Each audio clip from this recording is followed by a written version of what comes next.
In an ancient Japanese village shrouded in fog lives a young widow named Rin, whose life is plagued by a series of misfortunes. Her husband and son died in a devastating plague, and her mother-in-law, Kumiko, a vicious old woman, blamed all of this on Rin's bad luck. Kumiko harbors deep malice in her heart, and she often tortures Rin with sharp words and cruel actions, making her life a hell. And one dark night, Kumiko's evil reached its peak. Wearing a black kimono and a terrifying hannya mask carved from bones, Kumiko lurked on the dense forest path leading to the cemetery. Her eyes shone coldly through the holes in the mask, waiting for Rin's arrival. As Rin passed by silently, Kumiko suddenly jumped out of the darkness and let out a piercing scream. Rin was so frightened that she screamed, fell to the ground, and passed out.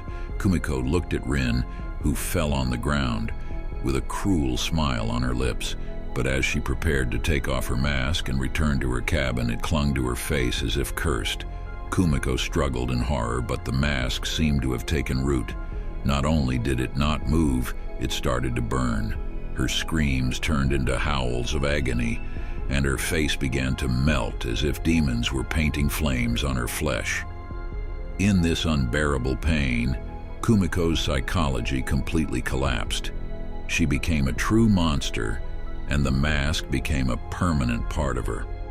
She turned to Rin, who was still on the ground, and began tearing into Rin's body with her now transformed claws and fangs, eating her alive.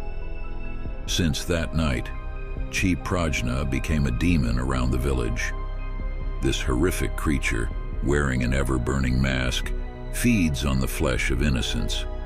It wanders at night, looking for new prey, and its existence has become an unfortunate symbol. Violence and malice will only bring greater evil. When her terrifying screams are heard in the night wind, the villagers will close their doors and windows, praying for protection to avoid becoming her next victim.